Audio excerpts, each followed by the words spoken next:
Clara Whitmore's hands were shaking so hard she couldn't hold the pen.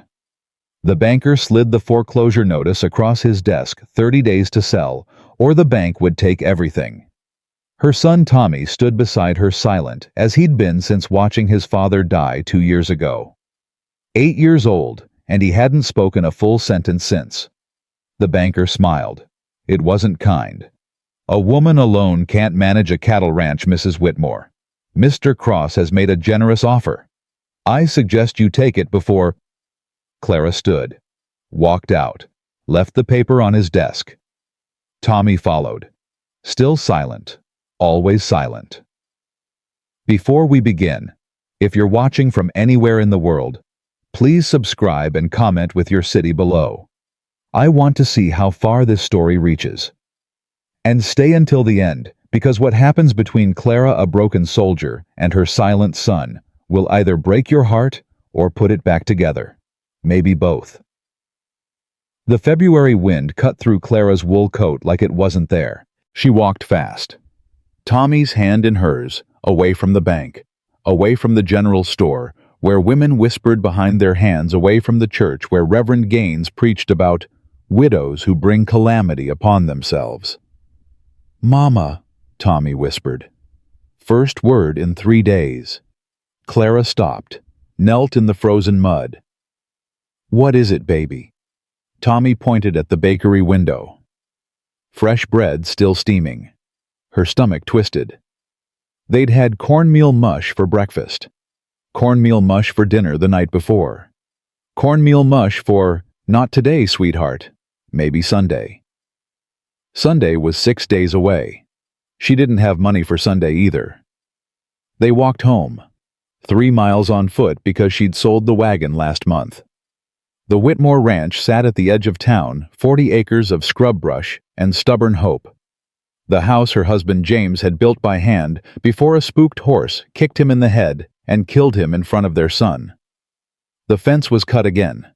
Clara stopped breathing. Cattle were gone, every single one. 20 head, her entire herd, wandered off through the gap in the wire, probably scattered across 3 counties by now.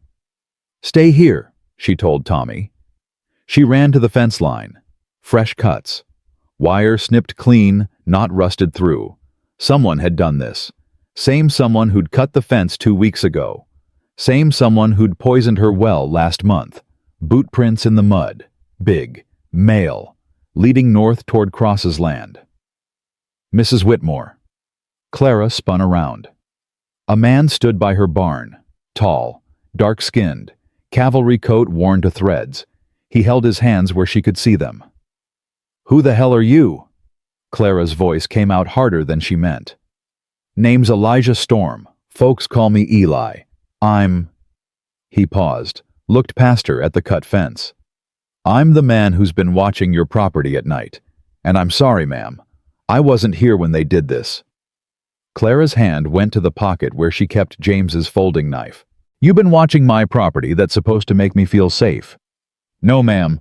It's supposed to explain why I was here when your barn almost caught fire last Tuesday." Clara's blood went cold. "What fire?"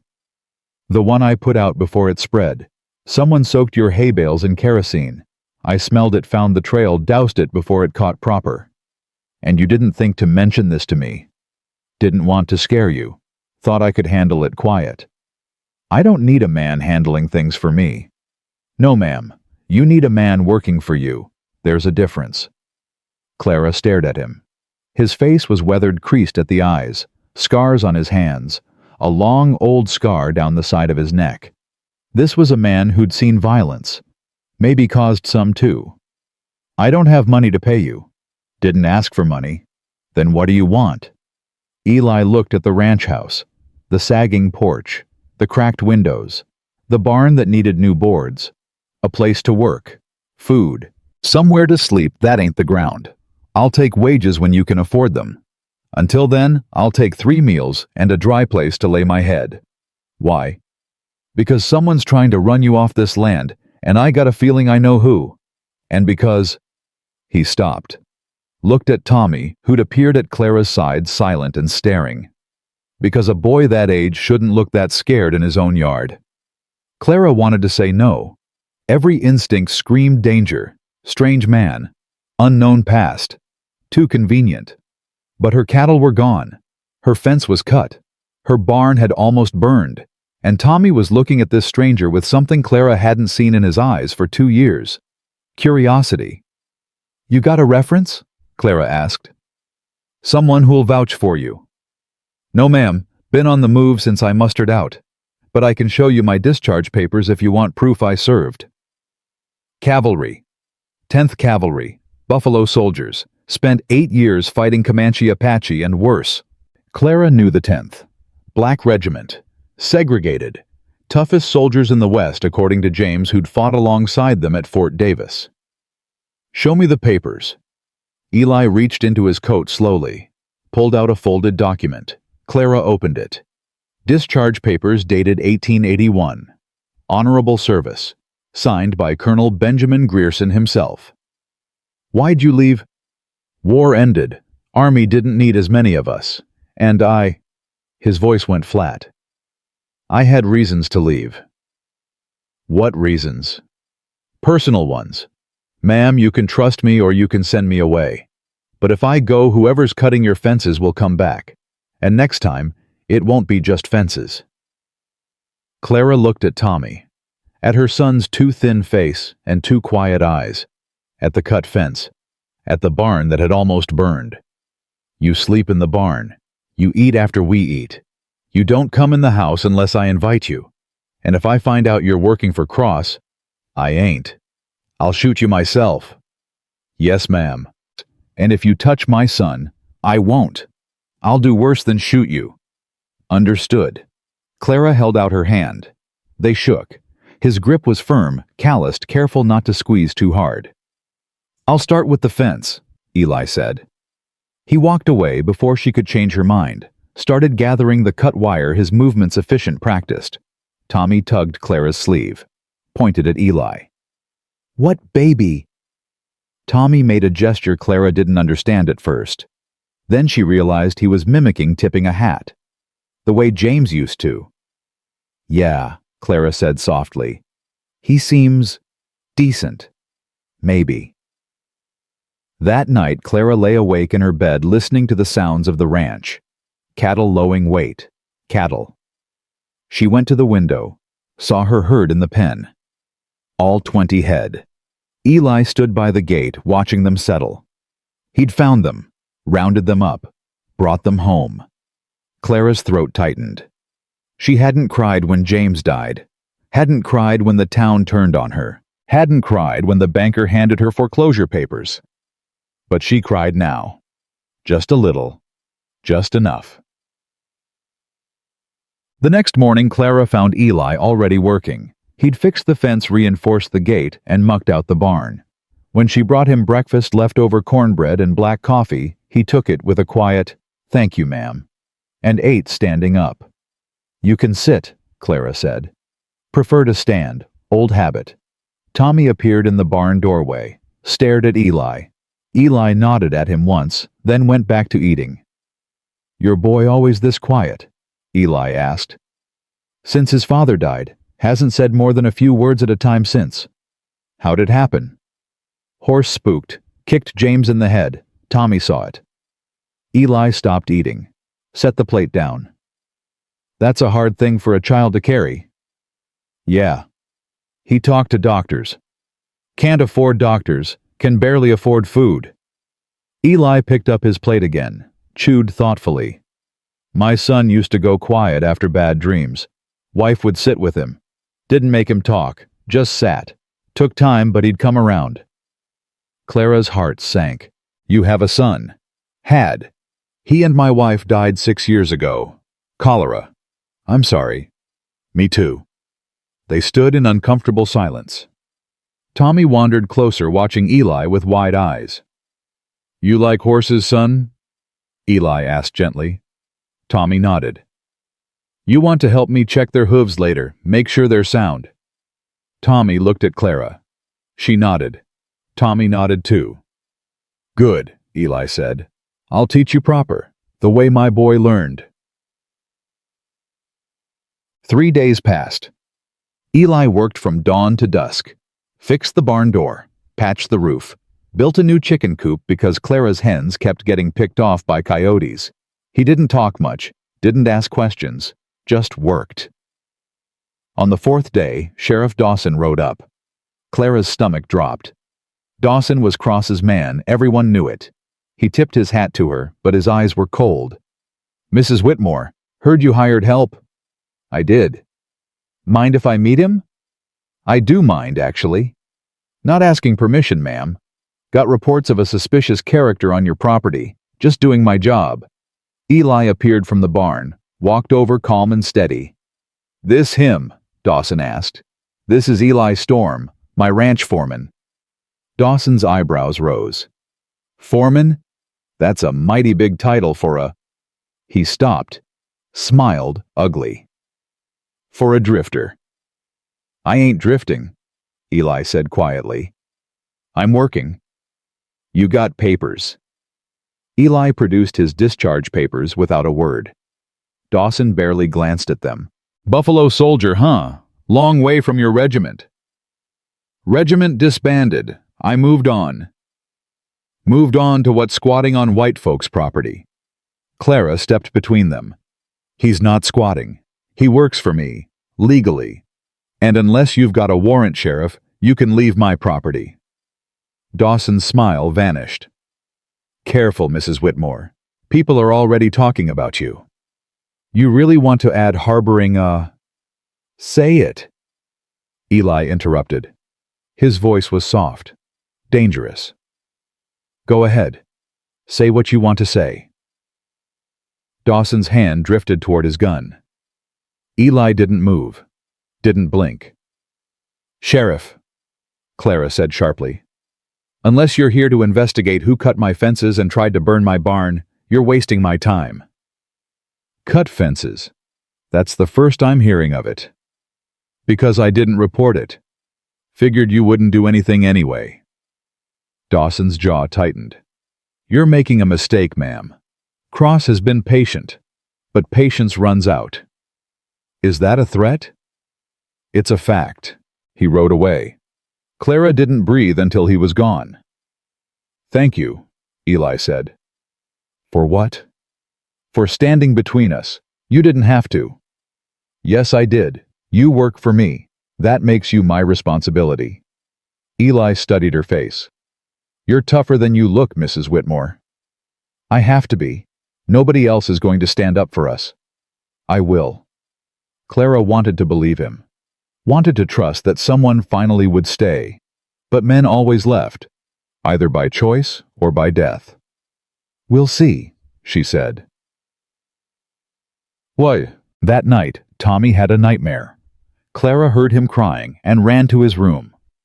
Found him sitting up in bed, trembling, tears streaming down his face. "Baby, what is it?" Tommy pointed out the window. "At the barn, where Eli slept." "You're scared of Eli." Tommy shook his head.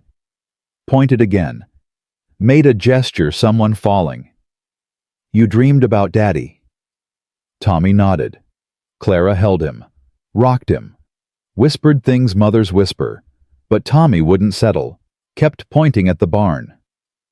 Finally, Clara understood. "You want to check on Eli. Make sure he's okay." Tommy nodded frantically. Clara wrapped him in a blanket, carried him outside, knocked on the barn door. "Eli, you awake?" Shuffling. The door opened. Eli stood there in his undershirt, hair loose around his shoulders. "Ma'am, something wrong. Tommy had a nightmare. He's—" Clara's voice broke. "He's scared you're dead." Eli's face softened. He knelt down eye level with Tommy. "I'm right here, son. See, breathing and everything." He took Tommy's hand, placed it over his own heart. "Feel that beating steady. I'm not going anywhere tonight." Tommy's tears slowed. He looked at Eli with such desperate hope it made Clara's chest ache. "You want to sit with me a minute?" Eli asked. "Make sure I'm real." Tommy nodded. Eli glanced at Clara. She nodded permission. He carried Tommy into the barn, sat him on a hay bale. Clara followed. "When I was your age," Eli said quietly, "my daddy died. Accident in the fields. I had nightmares for months. Kept thinking everyone I loved would disappear." Tommy stared at him. "But you know what my mama told me. She said baby people leave. That's the truth. But while they're here, you love them hard as you can. And when they're gone, you keep loving them. Love doesn't stop just because they do." Tommy's lip trembled. "Your daddy loved you fierce, didn't he?" Tommy nodded. "Then he's still loving you. Every day. From wherever good men go when they die." Tommy looked at Clara, then back at Eli. Then in the smallest voice he whispered, "You're not going to die." Clara's heart stopped. First full sentence in 2 years. Eli's eyes glistened. "Not if I can help it, son. I'm tough. Hard to kill. Your mama's paying me good, and I don't quit jobs before they're done." "Promise." Eli hesitated, looked at Clara. She saw the fear in his eyes, the fear of making a promise he couldn't keep. But he looked back at Tommy and said, "I promise I'll do everything I can to stay alive. That's the best promise anyone can make." "Okay." Tommy thought about it, then nodded. "Can I go back to bed now, Mama?" Clara couldn't speak, just nodded, carried Tommy back to the house, tucked him in, kissed his forehead. When she came back outside, Eli was standing by the barn door, looking up at the stars. "He spoke," Clara said. "He did. Because of you. Because he was ready." Clara wanted to say more, wanted to thank him, wanted to ask him to stay forever, wanted to— "Good night, Mrs. Whitmore," Eli said softly. "Good night, Eli, and thank you." He nodded, went back inside. Clara stood in the dark listening to the wind and for the first time in 2 years felt something like hope. Why? The next week passed like a dream. Eli worked. Tommy followed him everywhere. Clara cooked meals that felt almost normal. But on the 8th day, Nathaniel Cross came calling. He rode up in a black carriage pulled by matched horses. Wore a suit that cost more than Clara's entire ranch. Stepped down like a king visiting peasants. "Mrs. Whitmore, a pleasure." "Mr. Cross, what do you want?" "Straight to business. I like that." He smiled, looked around. "Fine property you have here. Your late husband built it well." "He did." "Shame about his accident. Terrible loss." "It was." Cross's smile faded. "I'll be direct, Mrs. Whitmore. I need this land. The railroad's coming through, and this property sits on the only viable route. I'm prepared to offer you $3,000. That's twice what the bank will give you when they foreclose." Clara's hands clenched. "How do you know about the foreclosure?" "I know everything that happens in this county. It's my business to know." He leaned closer.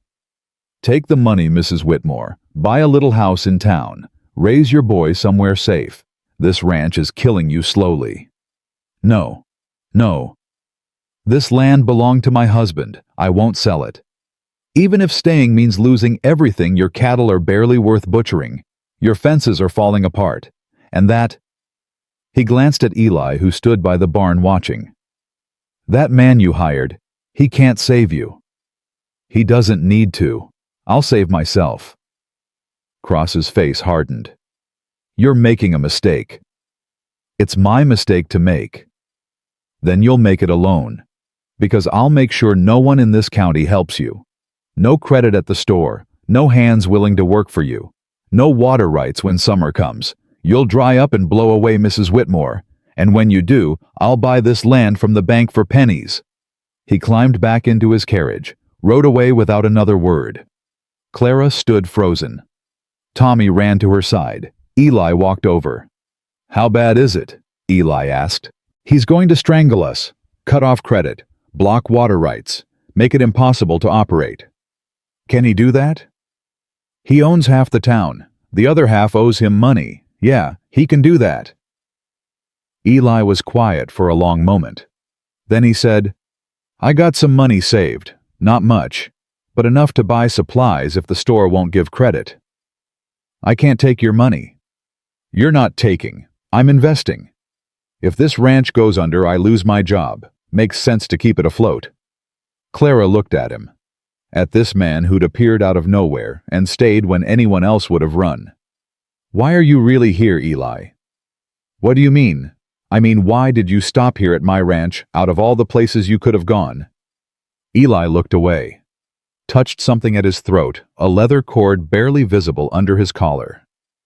"I was passing through, saw your fence get cut, saw the men who did it, followed them back to Cross's land. And I thought..."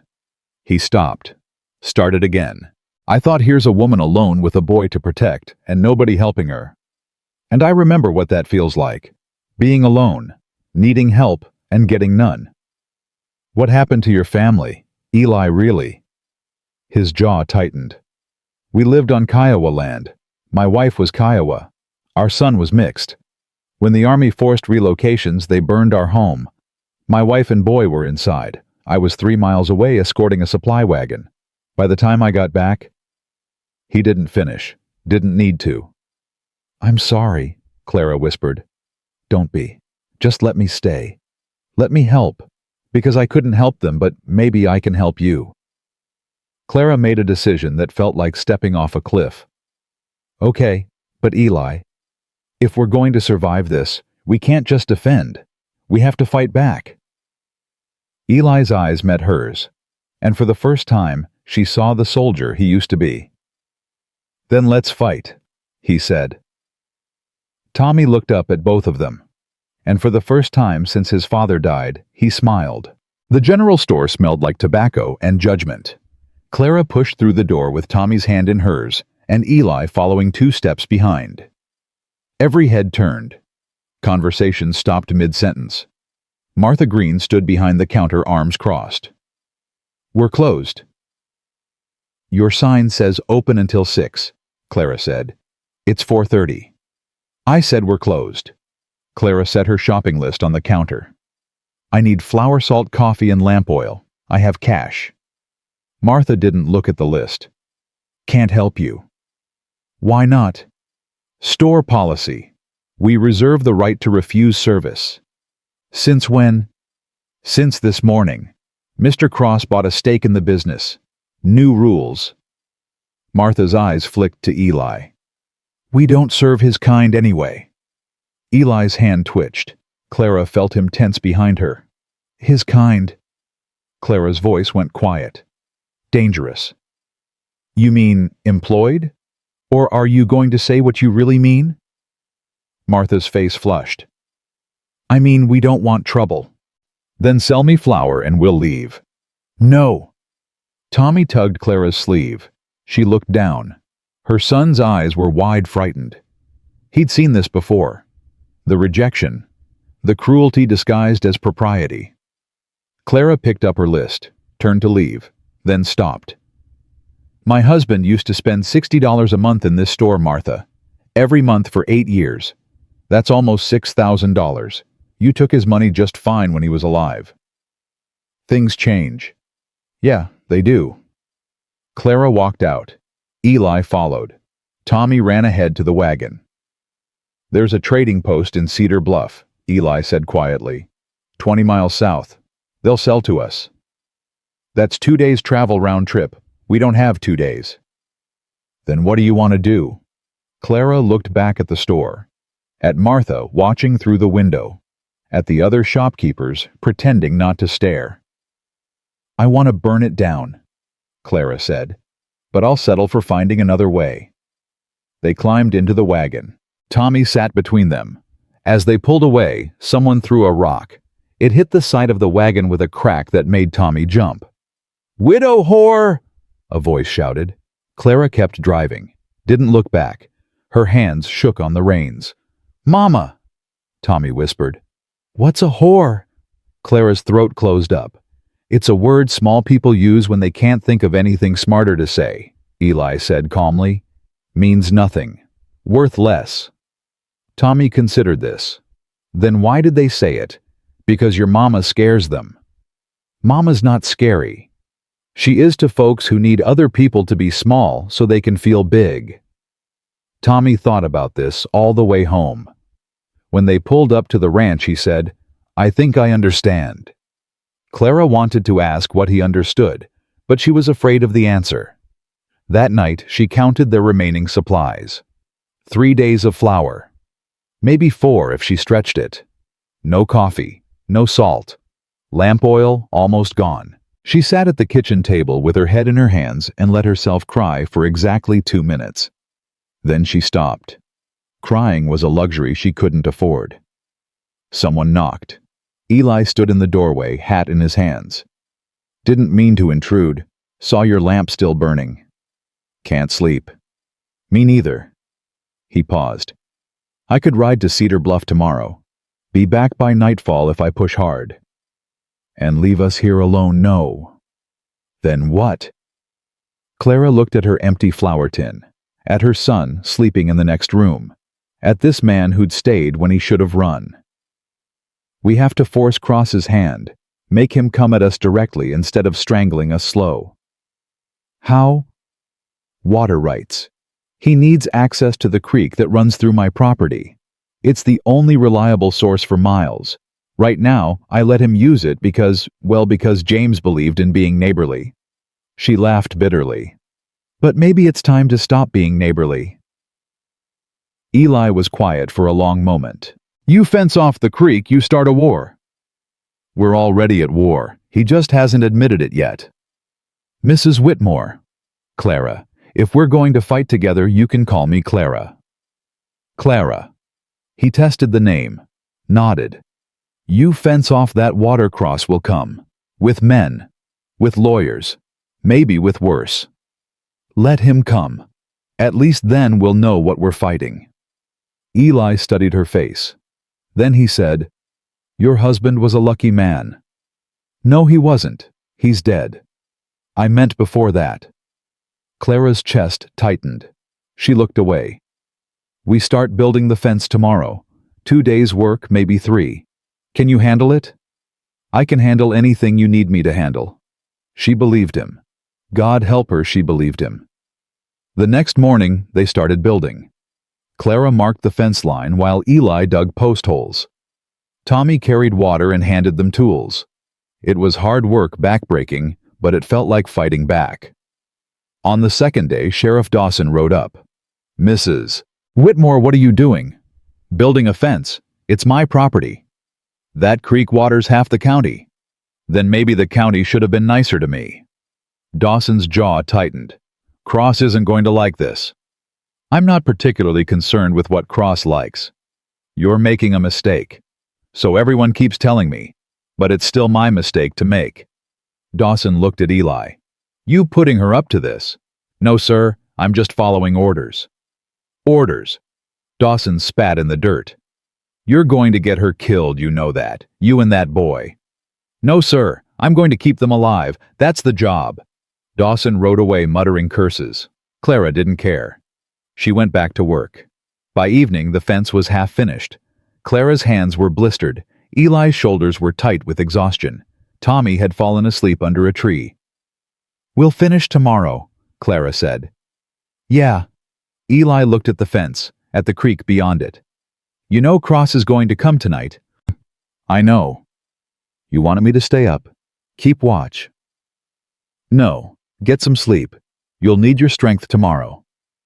But neither of them slept. Clara lay awake listening to the night sounds, waiting for hoofbeats. Eli sat in the barn, with his rifle across his knees, watching the road. Nothing happened. Not that night. The next day they finished the fence. It wasn't pretty, but it was solid. Clara hammered in the last post and stepped back. "It's done." Eli nodded, looked toward Cross's ranch miles away. "Now we wait." They didn't wait long. Cross arrived an hour before sunset with 6 men. Cowboys, all of them. Hard men with guns on their hips and meanness in their eyes. Clara stood on her porch with Tommy behind her. Eli stood beside her, rifle visible but not raised. "Mrs. Whitmore, Cross said pleasantly. Too pleasantly. I see you've been busy. I have. That fence is blocking my water access. Your water access? Clara's voice could have cut glass. It's my creek. On my land. You've been using it because I allowed it. I don't allow it anymore. I have legal rights.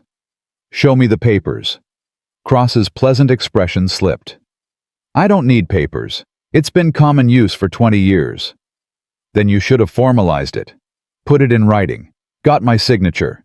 But you didn't because you assumed I'd be too weak or too scared to say no. Clara stepped forward. I'm saying no. Cross's men shifted. Hands drifted toward guns. Don't, Eli said quietly. Not a threat. Just a fact. You think you can take all of us? One of the cowboys sneered. No, but I can take 3 of you before I go down. Question is which 3 want to die over water rights?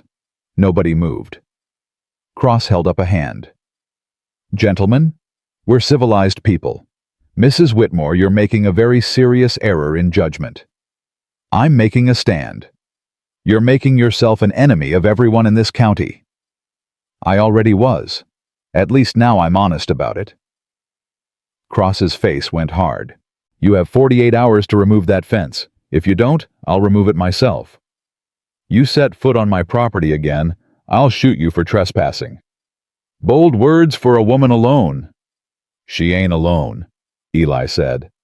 Cross looked at him properly for the first time. Really looked. Saw the scars. The stillness. The soldier under the drifter's clothes. Who are you? Nobody important. You served. I did. 10th Cavalry. Yes, sir. Cross's expression shifted. Not respect exactly, but recognition. He'd fought in the war. He knew what soldiers looked like. You're throwing your life away for 40 acres and a woman who can't pay you, Cross said. Maybe, but it's my life to throw. Cross stared at them both. Then he turned his horse. 48 hours, Mrs. Whitmore. Then we're coming through that fence, with or without your permission. He rode away. His men followed. Tommy came out from behind Clara. Mama, I'm scared. Me too, baby. What are we going to do? Clara looked at Eli. Eli looked at the fence. Then he said, We're going to prepare. That night, Eli taught Clara how to shoot properly. Not just pointing and pulling the trigger, but aiming, breathing, making every bullet count. You got 6 shots, he said. Make them matter. Don't shoot to scare. Shoot to stop. I've never shot a man. Hope you never have to. But if it comes to it, don't hesitate. Hesitation gets you killed. Clara's hands trembled. I don't know if I can. You can. For him. Eli nodded toward Tommy sleeping inside. You'd do anything for him. Yeah, I would. Then you can shoot a man who's trying to take your home. Clara practiced until her arms ached. Until she could hit a can at 30 feet. Until Eli nodded approval. That'll do. Now get some sleep. What about you? I'll keep watch. Eli, you can't stay awake for 48 hours. I've done worse. Clara wanted to argue, but she was so tired. Bone tired. Soul tired. Wake me in 4 hours. We'll take turns. Eli nodded. Clara went inside. Lay down fully clothed with her rifle beside her. Closed her eyes. Woke to gunfire. She bolted upright. Ran to the window. Saw flames in the barn. Saw men on horseback. Saw Eli firing from behind the water trough. Tommy! Clara screamed. Stay in your room! She grabbed her rifle. Ran outside. A bullet whipped past her head. She dropped, crawled to the porch railing, found cover. How many? She shouted. 4. Eli's voice came back. Maybe 5. Clara saw movement. Aimed. Fired. A man fell from his horse. She'd shot someone. Actually shot someone. No time to think about it. Another rider charged toward the barn.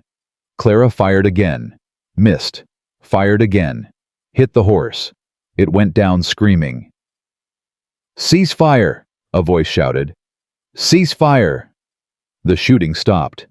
Clara's ears rang in the sudden silence. Sheriff Dawson rode forward, hands raised. "Everybody stop. Right now." Eli stood slowly, kept his rifle ready. "What the hell is going on here?" Dawson demanded. "They attacked us," Clara said. Her voice shook. "We were defending our property." "That true?" Dawson looked at Cross's men. One of them, clutching his shoulder where Clara's bullet had grazed him, spat blood. "We were removing an illegal fence. She shot first." "That's a lie," Clara shouted. "You set fire to my barn. Prove it." Dawson looked at the burning barn, at the fence, at Eli still standing with his rifle.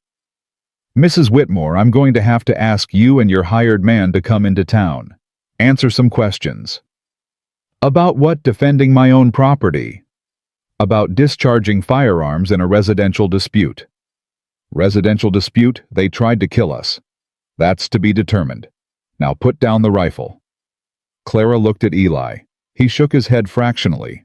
"Don't trust this." "Sheriff," Eli said carefully, "if we come with you, who protects the boy?" Dawson hesitated. "The boy can stay with who? The people who just tried to burn his house down." "Nobody tried to burn. The barn's still on fire, Sheriff. You can see it from here." Dawson looked genuinely conflicted for the first time. "I'm trying to keep the peace, Storm." "No, you're trying to keep Cross happy. There's a difference. Watch yourself." "I am watching. Watching you let a rich man terrorize a widow and her child." Dawson's face flushed. "That's enough." "When is enough enough?" "Sheriff, when they kill her, when they kill the boy, or when they kill me, and you can pretend you didn't see it happen." The words hung in the air like smoke. "Everybody go home," Dawson said finally. "We'll sort this out in the morning." "What about my barn?" Clara demanded. "I'll send someone to investigate." When I get around to it." Cross's men rode away laughing. Dawson followed without another word. Clara and Eli stood in the yard watching the barn burn. Tommy appeared in the doorway, tears streaming down his face. "Mama, the chickens?" Clara's heart broke. The chickens had been in the barn, all of them. "I'm sorry, baby. I'm so sorry." Tommy ran to her. She held him while he cried. Eli tried to salvage what he could from the barn, but it was too far gone. By dawn, only ashes remained. Clara sat on the porch steps numb. Eli sat beside her. Tommy slept against her shoulder, exhausted from crying. "I shot a man," Clara said. "You did." "I don't feel bad about it." "You shouldn't. He was trying to kill you." "Does that make me evil?" "Makes you a survivor." Clara looked at the burned barn, at her fence still standing, at Eli's profile in the growing light. "They're going to come back." "I know. Next time they'll bring more men." "Probably." "We can't win, can we?" Eli was quiet for a long time. Then he said, "Maybe not the way you think winning looks, but we can make it cost them. Make them bleed for every inch. Make them remember you." "I don't want to be remembered. I want to be left alone." "Too late for that." Clara laughed. It came out bitter. "Yeah, too late." As the sun rose, Reverend Gaines arrived in his buggy. Clara stood instantly wary. "What do you want?" Gaines stepped down. He looked older than she remembered, tired. "I came to see if you were all right. I heard there was trouble." "Trouble. That's one word for it. May I?" He gestured to the porch. Clara nodded reluctantly. Gaines sat. Eli stood behind Clara, protective. "I owe you an apology, Mrs. Whitmore," Gaines said. "I've been unkind, in my sermons, in my judgment of you." Clara's jaw dropped. "Is this a joke?" "No, I've been praying on it, asking God what he would want me to do. And I don't think he'd want me to condemn a woman for loving the wrong man or for raising her son alone after tragedy." He paused. I think he'd want me to help. Help how? I can speak to the congregation. Tell them what's happening here. Rally support. Your congregation threw rocks at me, Reverend. They called me a whore in front of my son. Gaines flinched. Not all of them. Some people are they're afraid. Cross has power. But there are good people too. People who'll stand with you if someone leads them. Why should I trust you? You shouldn't. I haven't earned it. But Mrs. Whitmore, if you let this fight be just you against Cross, you'll lose. You need allies. I'm offering to be one. Clara wanted to refuse, wanted to spit in his face. But Tommy stirred against her shoulder, and she thought about what would happen when Cross came back. What do you want in return? Nothing, except maybe... Gaines looked at his hands. Maybe forgiveness. Someday. When I've earned it. Eli stepped forward. Reverend, you were in the war? I was. Chaplain. 4th Infantry. Then you saw what men do when they think God's on their side. I did. It's why I became a preacher. To try to make amends. You can't make amends for war, Reverend. You can only try not to start new ones. Gaines nodded slowly. You're right. And this thing with Cross. It's going to be war. People are going to get hurt. People are already hurt, Clara said. My barn's burned. My livestock's dead. My son had to watch men try to kill his mother. Then let me help stop it before it gets worse. Clara looked at Eli. He shrugged. Your call. Fine, Clara said. Talk to your congregation. See who'll stand with us. But Reverend, if this is a trick, it's not. You have my word. The word of a man who called me a sinner from his pulpit. Gaines stood. The word of a man who's trying to be better. That's all any of us can do, Mrs. Whitmore. Try to be better than we were yesterday. He left. Clara watched him go, uncertain. You think he means it? She asked Eli. I think he's scared. Scared men sometimes find courage, or they find new ways to be cowards. Eli looked at her. We'll find out which one he is. That Sunday, Clara didn't go to church, hadn't been since James died. But Eli went, sat in the back, listened. He came back and told her what happened. Gaines had preached about mercy, about standing with the powerless, about how Jesus defended the widow and the orphan.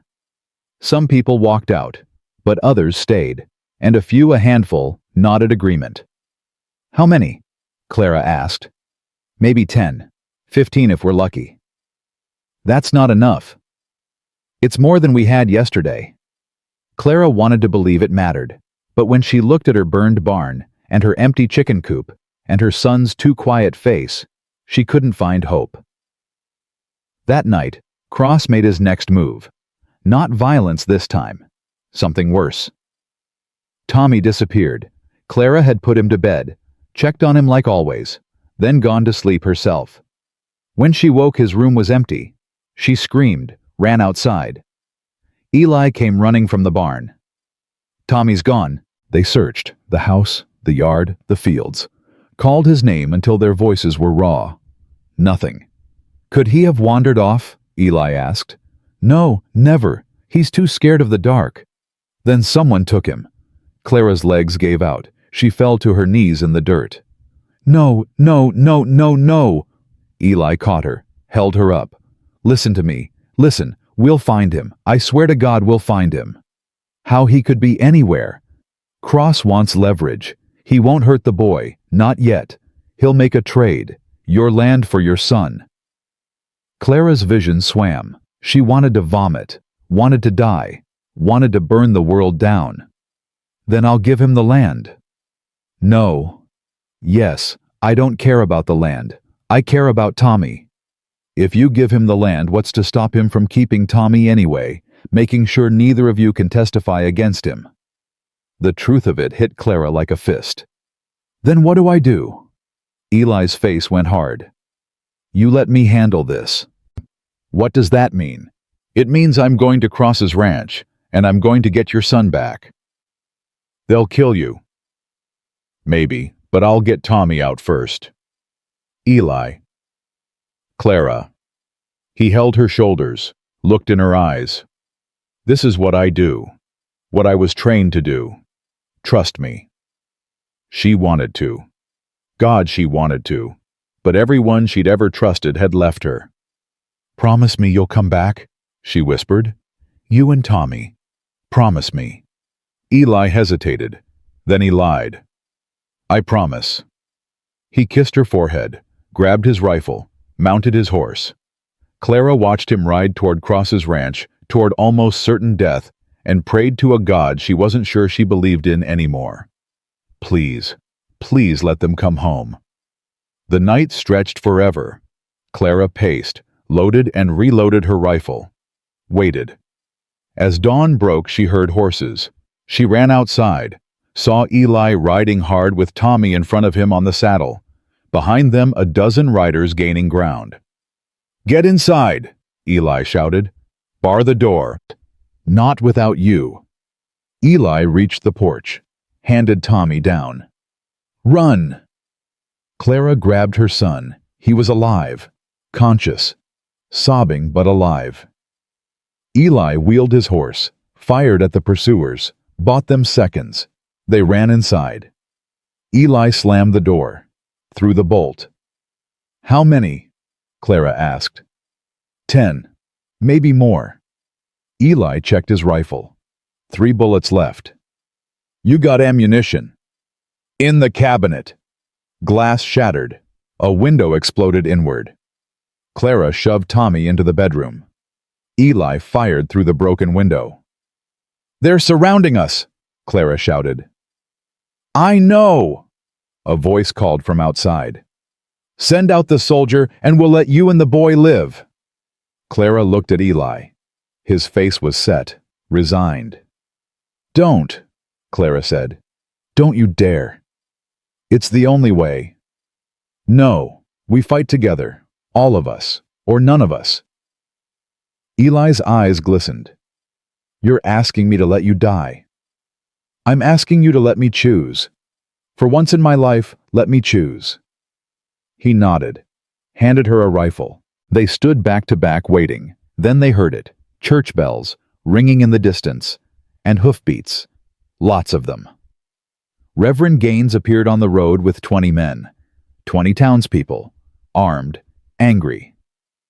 That's enough, Cross, Gaines shouted. It's over. Sheriff Dawson was with them, finally doing his job. Cross's men hesitated.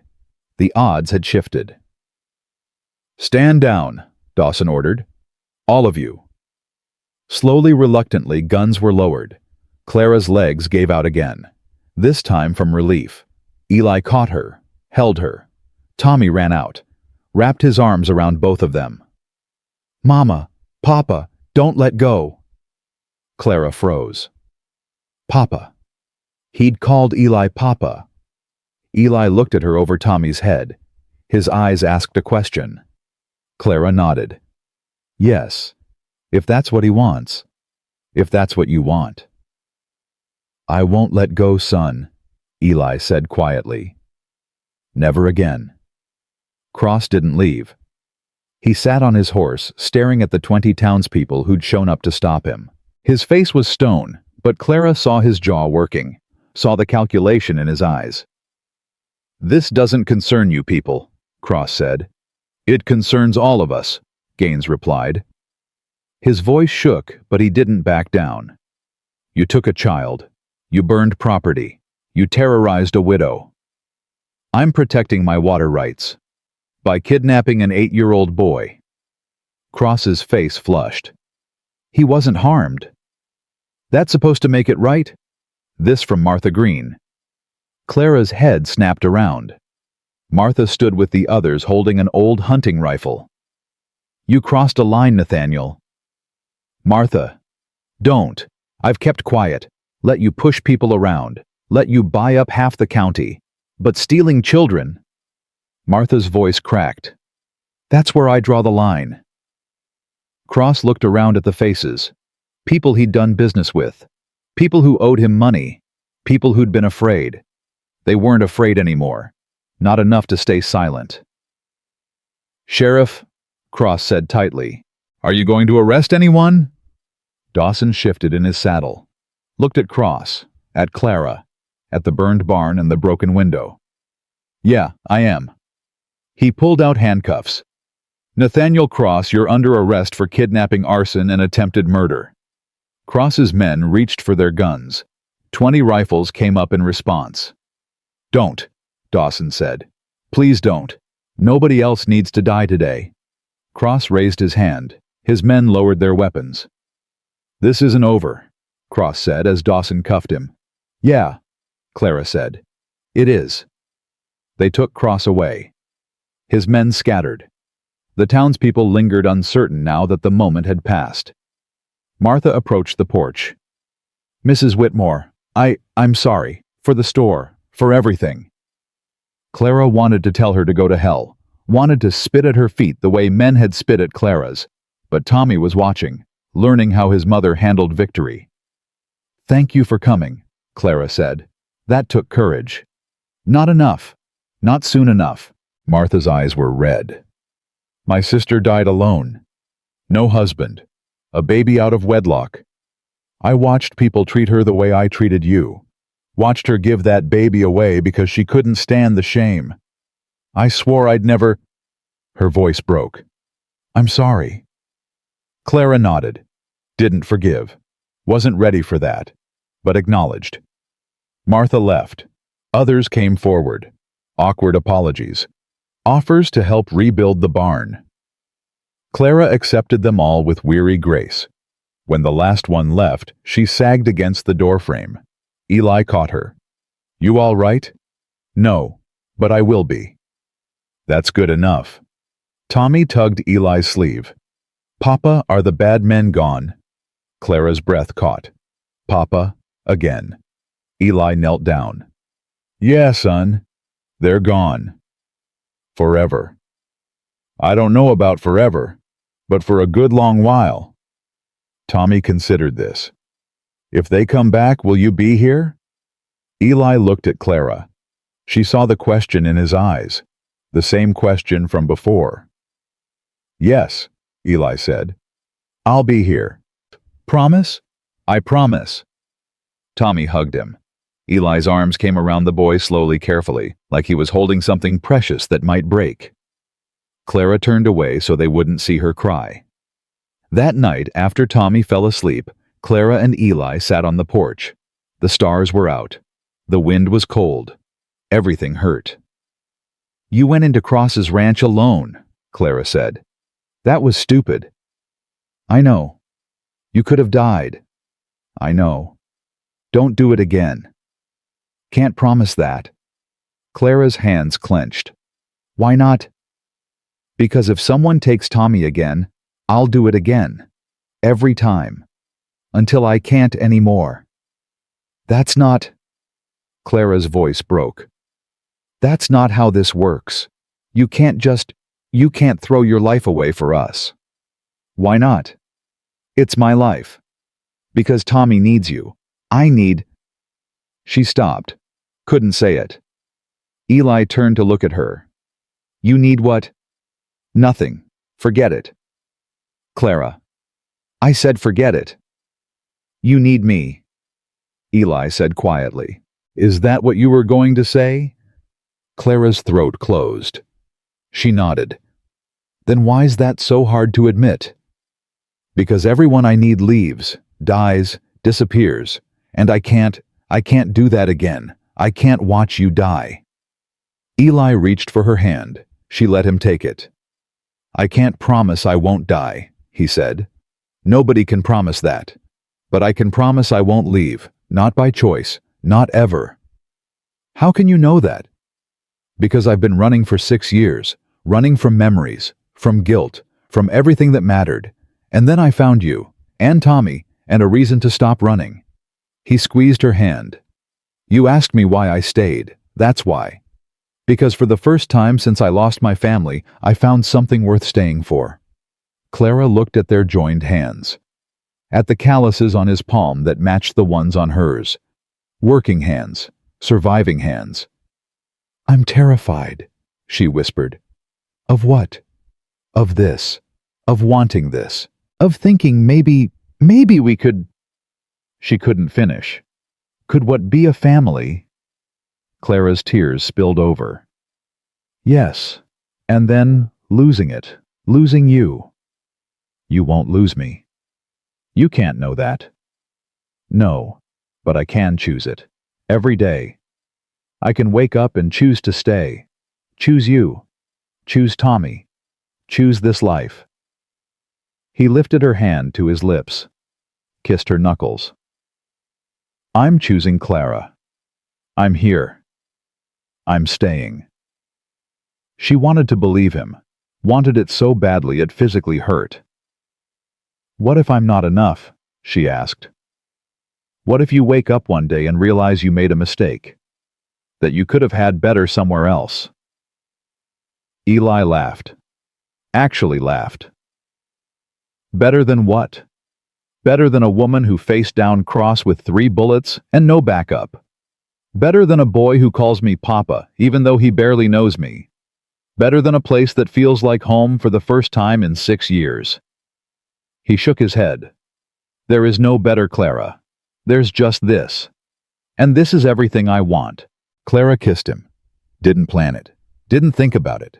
Just leaned forward and kissed him like she was drowning and he was air. He kissed her back. Gentle at first, then deeper. His hand cupped her face, her fingers tangled in his hair. When they broke apart, both breathing hard, Eli rested his forehead against hers. Marry me, he said. Clara froze. What? Marry me. Not for protection, not for property rights, not for anything except because I love you, and I think maybe you love me too. Eli. You don't have to answer now. Think about it. But Clara, I'm done pretending this is just a job. Done pretending I'm here for the wages. I'm here for you. Clara pulled back, looked at his face in the moonlight. Saw the truth there. The vulnerability. You really mean it. Every word. Even though I come with a traumatized son and a burned barn and 40 acres of trouble, especially because of all that. Clara wanted to say yes. Wanted to throw caution away and just say yes, but fear held her tongue. Ask me again, she said. When Cross is actually in prison, when we're not waiting for the next attack, when things are safer. Eli's face fell, just for a moment. Then he nodded. All right, I can wait. You're not angry. How could I be angry? You just kissed me like the world was ending. That's answer enough for now. Clara smiled despite everything. You're a patient man, Eli Storm. Had a lot of practice waiting for things worth having. They sat together until the cold drove them inside. Eli went to the barn. Clara went to her bedroom. But neither of them slept. The next week blurred. Townspeople came to help rebuild the barn. Not everyone, not even most, but enough. Martha brought supplies from the store wouldn't take payment. Gaines organized work crews. Even Sheriff Dawson stopped by to check on them. Cross made bail, Dawson said. Trial's set for 6 weeks from now. Clara's stomach dropped. He's out. Judge set it at $10,000. Cross paid it without blinking. So he's free to come after us again. I've got a deputy watching his place, and another watching yours. He tries anything, we'll know. That's supposed to make me feel safe. It's the best I can do, Mrs. Whitmore. After Dawson left, Clara found Eli in the barn. He's out. I know, saw Dawson ride up. We're not safe. We never were. But we're safer than we were. Eli hammered a nail. Trial's in 6 weeks. If Cross gets convicted, he loses everything. His ranch, his reputation, maybe his freedom. And if he doesn't, then we deal with that when it comes. Clara wanted to scream, wanted to run, wanted to grab Tommy and disappear into the territories where no one knew them. But she was done running. I'm testifying, she said. At the trial, I'm going to tell everyone what he did. Eli stopped hammering. That'll make you a target. I'm already a target. They'll try to discredit you, call you a liar, bring up your past. Let them. I'm done being ashamed of surviving. Eli smiled. There's the Clara I know. You mean the stubborn one. I mean the strong one. Tommy appeared in the barn door. Mama, Papa, I'm hungry. They went inside. Clara made dinner, actual dinner with meat Martha had brought, and vegetables from the root cellar. Tommy ate like he hadn't seen food in days. Slow down, baby. You'll make yourself sick. But it's so good, Mama. Clara's heart squeezed. When was the last time Tommy had said something was good? When was the last time he'd smiled? After dinner, Eli taught Tommy to play checkers. Clara watched from the kitchen pretending to wash dishes while her heart quietly shattered and rebuilt itself. This was what she'd been fighting for. Not the land, not the water rights. This. Tommy laughed when Eli let him win. Eli laughed too. The sound filled the house like music. That night, Tommy asked Eli to tuck him in. Clara stood in the doorway watching. Papa, will you tell me about your son? Eli went still. Clara held her breath. His name was Samuel. Eli said finally. He was 6 when he died, about your age. What was he like? Brave, curious. Asked a million questions about everything. Eli's voice roughened. He looked like his mother. Had her eyes, her smile. Do you miss him? Every day. Tommy was quiet for a moment. Then, is it okay if I call you Papa, even though I'm not him? Eli's face crumpled. He pulled Tommy into a hug. You're not replacing him, son. You're giving me a reason to be a papa again. And yeah, it's more than okay. Clara left before they saw her crying. Went to her room. Sat on the bed with her face in her hands. A knock. Eli stood in the doorway. You all right? He called you Papa in front of me. Really meant it.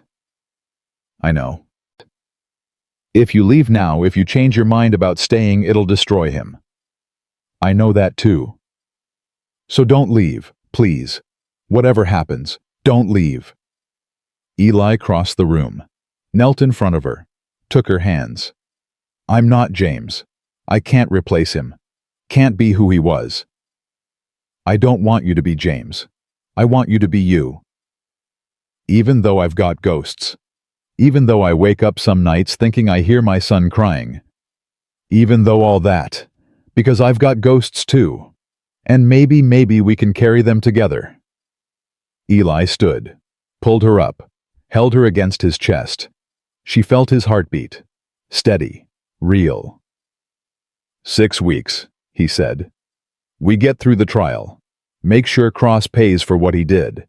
Then I'm asking you again, and I want you to say yes. What if I say no?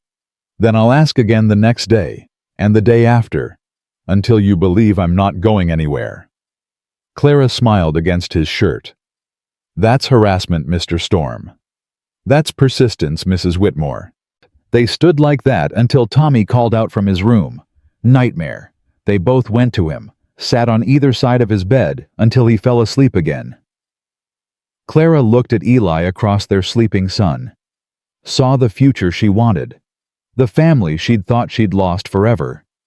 If they could just survive 6 more weeks. The weeks crawled.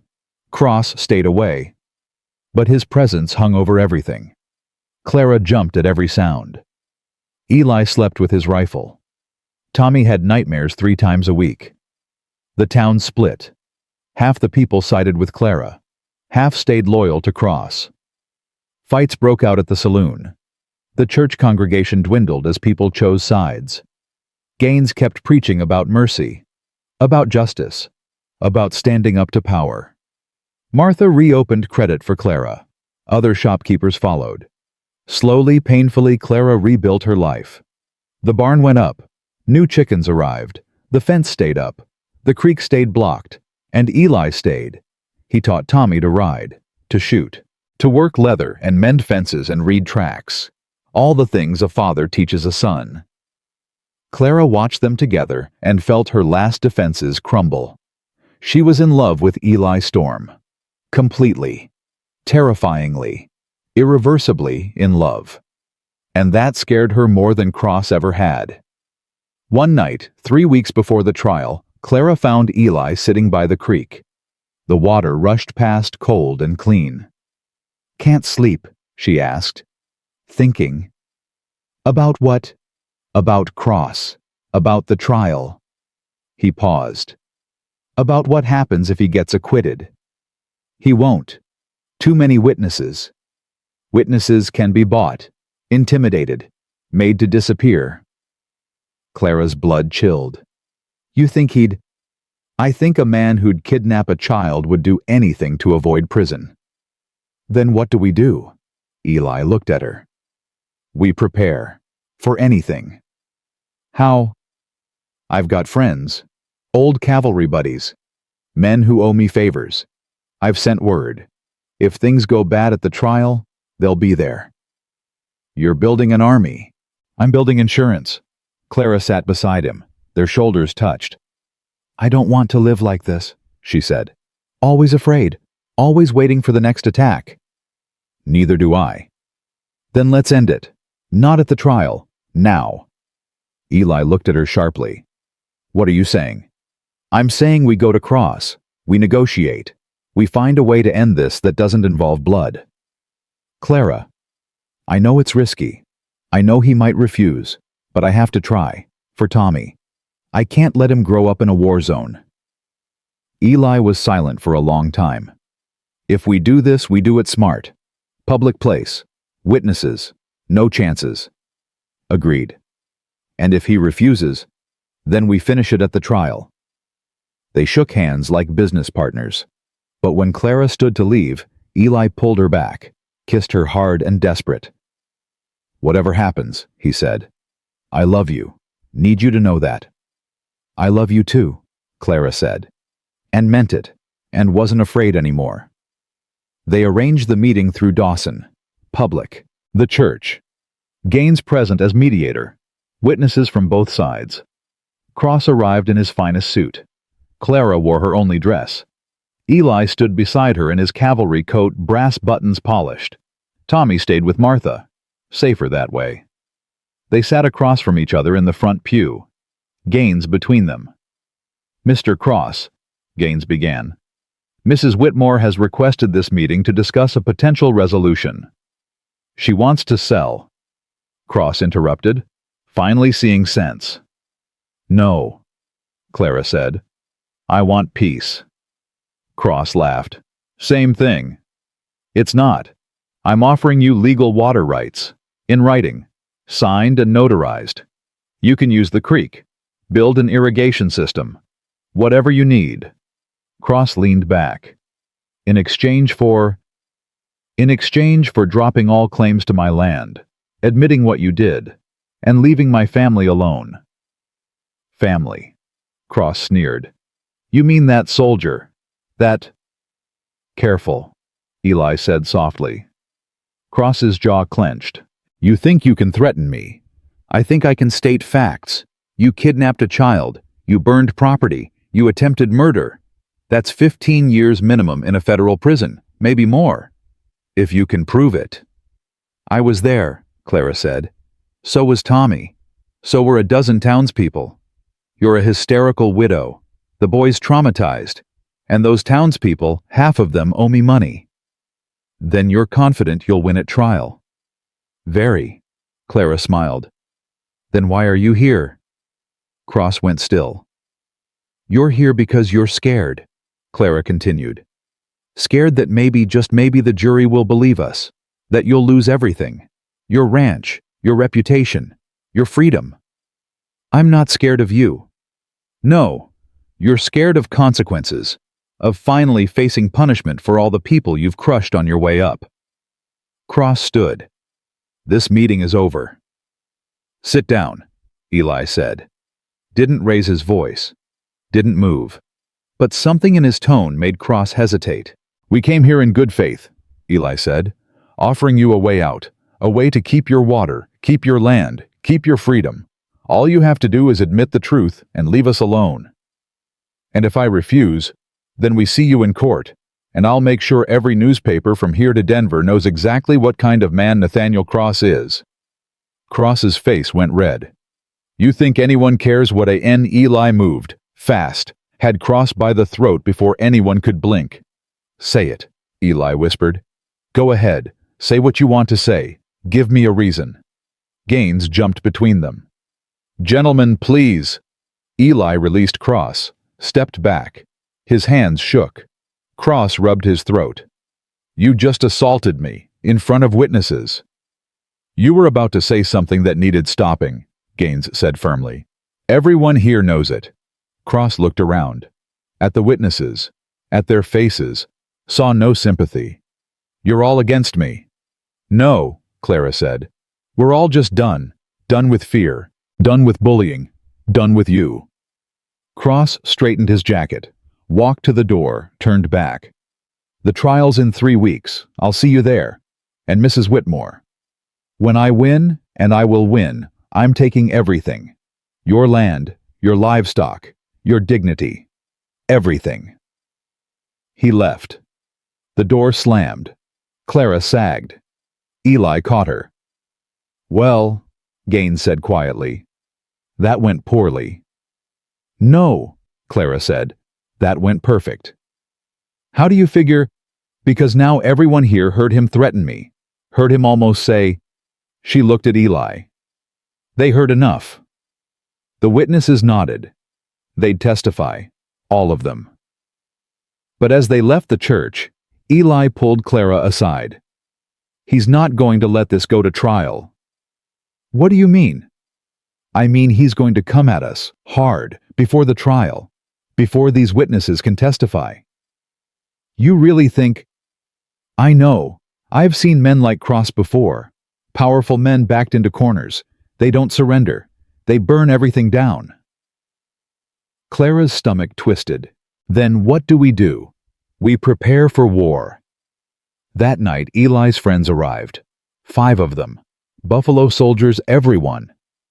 Hard men with hard eyes and harder stories. They set up camp around the property, watching, waiting. Clara felt safer, but also more afraid. Because if Eli was right, if Cross was planning one last attack this time, people were going to die. She lay awake that night listening to Tommy breathe in the next room, listening to Eli move around outside, listening to her own heart pound. 3 weeks until the trial. 3 weeks to survive. But in her gut, Clara knew they didn't have 3 weeks. Cross was coming. Soon. And when he did, everything would burn. Cross came on the 9th night. Clara woke to Eli's hand over her mouth. His eyes said everything. She nodded. He removed his hand. How many? She whispered. 20, maybe more. They're surrounding the property. Clara's blood turned to ice. She ran to Tommy's room, shook him awake gently. Baby, wake up. We need to go to the cellar. Tommy's eyes went wide. The bad men. Yes, but Papa's friends are here. We'll be safe. She carried him downstairs. The cellar door was already open. Eli's friends had fortified it. Supplies, water, rifles. Stay down here, Eli said. No matter what you hear, don't come out until I come get you. Eli. He kissed her, hard and fast and desperate. I love you. Remember that. Then he was gone. Clara held Tommy in the darkness, heard footsteps overhead, shouting, then gunfire. Tommy buried his face in her shoulder. Clara sang to him, softly, the lullaby James used to sing. Her voice shook, but she didn't stop. The gunfire intensified. Explosions. Men screaming. The house shook. Mama, I'm scared. Me too, baby. Me too. Something crashed overhead. Smoke filtered down. The house was burning. Clara made a decision. Grabbed the rifle Eli had left. Tommy, stay behind me. We're going up. But Papa said, I know what Papa said. But the house is on fire. We can't stay. She pushed open the cellar door. Smoke everywhere. Flames eating the kitchen walls. She pulled Tommy through. They crawled toward the front door. A man appeared through the smoke. One of Cross's men. He raised his gun. Clara shot first. He went down. She'd killed someone. Again. No time to think about it. They made it outside. The yard was chaos. Eli and his friends fighting Cross's men. Bodies on the ground. Blood in the dirt. There, someone shouted. The woman and the boy. 3 men ran toward them. Clara fired. Missed. Fired again. Hit one. Then Eli was there. Moving like violence itself. Disarmed one man. Shot another. The third ran. I told you to stay in the cellar. The house is burning. Eli looked back. Flames consumed the roof. Everything they'd built. Everything they'd fought for. Gone. Get to the barn, Eli shouted. Now. They ran. Tommy stumbled. Clara picked him up. A bullet whipped past her head. Another hit the ground at her feet. They made it to the barn. Eli slammed the door, barricaded it. How many left? Clara asked. Too many. Eli checked his rifle. We're outnumbered. Then what do? We hold until Dawson gets here. What if he doesn't come? Eli looked at her. Then we die fighting. Tommy started crying. Clara held him close. Hush, baby. It's going to be okay. But she didn't believe it. Couldn't make herself believe it. Men surrounded the barn. Their voices carried through the walls. Burn it! Someone shouted. Burn them out like rats. No. Another voice. Cross's voice. I want them alive. I want them to watch everything they love turn to ash. Then I'll kill them. Clara's hands shook. Eli reloaded methodically. One of his friends, a man named Jacob, moved to the window. They're bringing torches, Jacob said. How many? 6. No, 7. Can you hit them from here? Maybe 2. 3 if I'm lucky. Eli looked at Clara. When they light the barn, we'll have maybe 5 minutes before the smoke gets too thick. We'll need to make a run for it. To where? The creek. If we can make it to the water, we've got cover. Fighting chance. Clara wanted to argue. Wanted to find another way. But there was no other way. Okay. Eli turned to Tommy. Knelt down. Listen to me, son. When I say run, you run as fast as you can. Don't look back. Don't stop. Just run to the water. Can you do that? Tommy nodded. His face was pale, eyes too big. You're brave, Eli said. Braver than any soldier I ever knew. Your mama, too. We're all going to be brave together. All right. All right, Papa. Eli stood, touched Clara's face. Whatever happens, don't say goodbye. I'm saying I'll see you on the other side of this, one way or another. Flames appeared at the barn walls. Smoke poured in. The heat intensified. Now! Eli kicked open the door. They ran. Eli first. Jacob second. Clara carrying Tommy. 2 more soldiers behind them. Gunfire erupted. Jacob went down. One of the soldiers behind Clara screamed and fell. Don't stop! Eli shouted. Clara ran harder than she'd ever run. Tommy felt like a sack of lead in her arms. Her lungs burned. Her legs screamed. 50 feet to the creek. 40. 30. Someone tackled her from the side. She and Tommy went down hard. The rifle flew from her hands. A man loomed over them, raised his gun. Clara covered Tommy with her body. The shot never came. Eli appeared. Smashed the man's face with the butt of his rifle. The man dropped. Get up! Move! They reached the creek. Plunged into the icy water. The current grabbed them. Clara held Tommy's head above water. Eli grabbed them both. Pulled them behind a boulder. Stay down! Bullets sparked off the rock. Water sprayed. Clara's teeth chattered. Tommy clung to her silent now. Shock, probably. 3 of Eli's friends made it to the creek. 3 didn't. Clara had watched them fall. Watched them die. For her. for a piece of land that was burning to the ground. "We can't stay here," Jacob shouted. He was bleeding from his shoulder but still fighting. "They'll flank us." "I know." Eli fired twice. Hit something. Someone screamed. "We need to get downstream out of range. We'll be exposed." "We're exposed now." Clara looked at Tommy, at his blue lips and shaking body. They couldn't stay in the water. He'd die of cold before Cross's men could shoot him. "Go," she shouted. "I'll cover you." "Clara, I said go. I'm not losing my son." Eli hesitated, then nodded. "On 3. 1, 2, 3. They moved downstream, using rocks for cover. Clara fired blindly, didn't care if she hit anything, just needed to make noise, make Cross's men keep their heads down.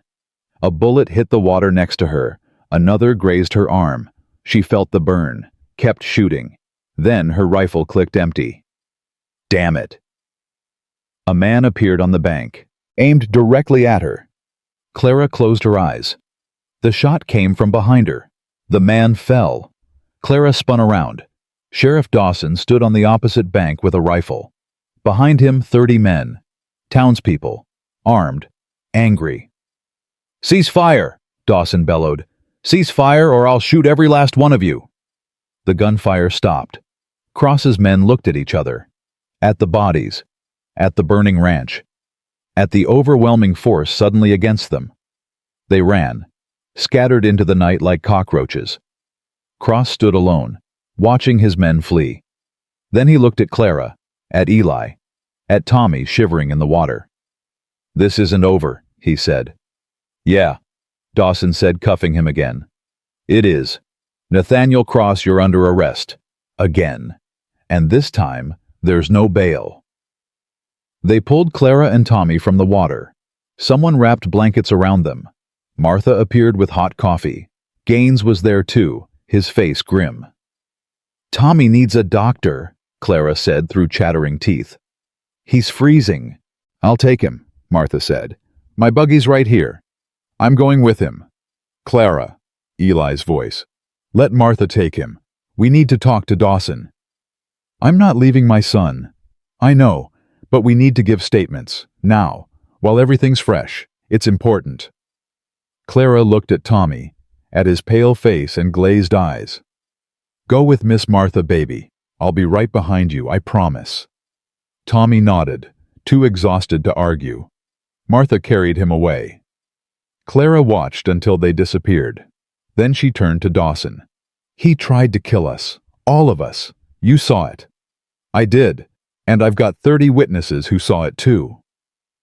Dawson looked at the burning house, at the bodies, at Cross standing in handcuffs. "He's done. Finished. Even his money can't buy him out of this." "When's the trial?" "Soon as the circuit judge gets here. Week.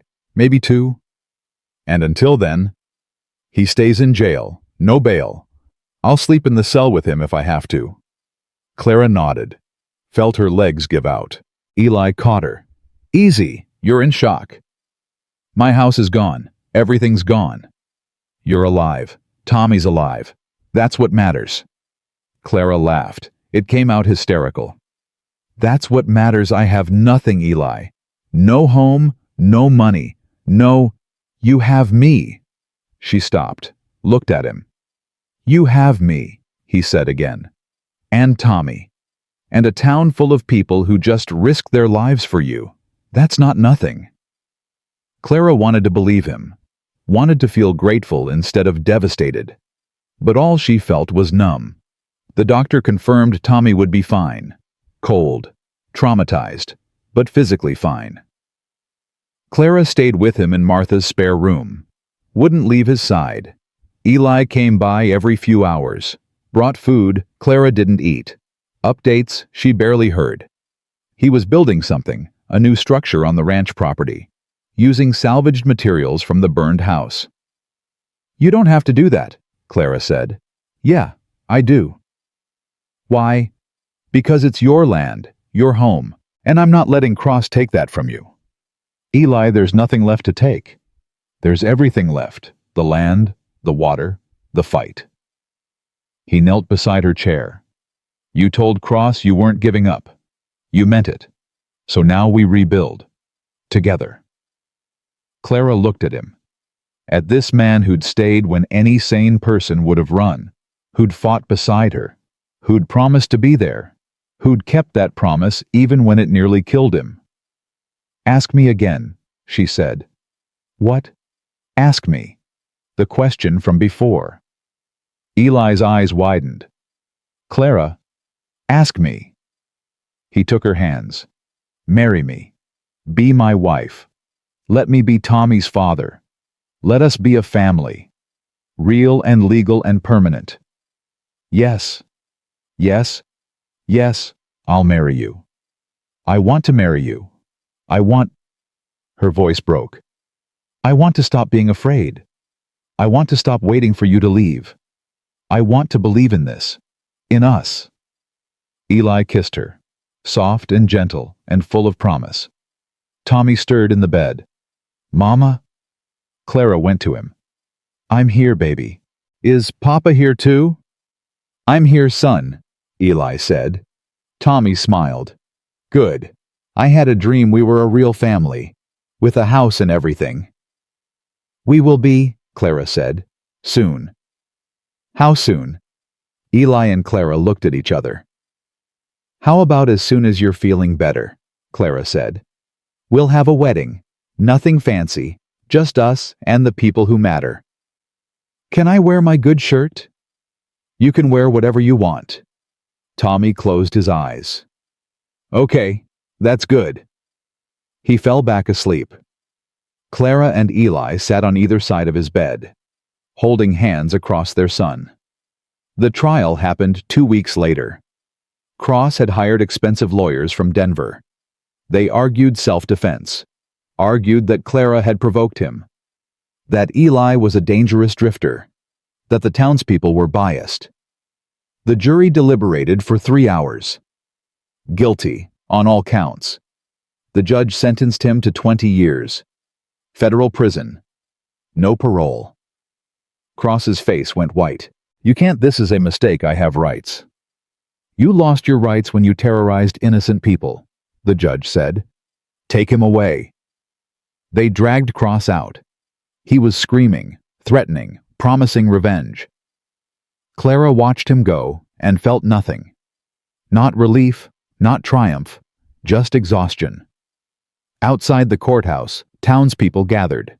Some cheered. Some looked uncomfortable. Some left without a word. Martha hugged Clara. It's over. It's really over. Yeah. You did it. You beat him. We beat him. All of us. Gaines approached. Mrs. Whitmore, I wanted to say I'm proud of you. What you did took courage. Or stupidity. Sometimes they're the same thing. He smiled. When would you like to have the wedding? Clara blinked. You'd marry us after everything? Of course. It would be an honor. Clara looked at Eli. He shrugged. Your call. Sunday, Clara said. After morning service. Small. Just family and close friends. Perfect. I'll make the arrangements. That Sunday, Clara wore her mother's dress. The one she'd gotten married to James in. It felt wrong at first, then right. James would have wanted her to be happy, would have wanted Tommy to have a father. She stood at the front of the church, Tommy beside her in his good shirt, Eli at the altar in his cavalry uniform, brass buttons polished, hair tied back. He looked nervous. Clara almost laughed. This man had faced down Cross's men without flinching, but marriage made him nervous. Gaines began the ceremony. Clara barely heard the words. Just watched Eli's face. Watched him mouth, I love you, when he thought no one was looking. Do you, Clara Whitmore, take this man to be your lawfully wedded husband? I do. And do you, Elijah Storm, take this woman to be your lawfully wedded wife? I do. Forever. I do. Then by the power vested in me, I now pronounce you husband and wife. You may kiss your bride. Eli kissed her like they were the only two people in the world, like he'd been waiting his whole life for this moment. Tommy cheered. The small congregation applauded. Martha cried. Even Dawson smiled. They walked out into sunshine. The church bells rang. People threw rice. It felt like a normal wedding, like they were normal people with normal lives. For one perfect moment, Clara believed it. They spent their wedding night in Martha's guest room. It wasn't romantic, wasn't private, but it was theirs. Eli held Clara in the darkness. "You sorry you said yes?" "Not even a little bit.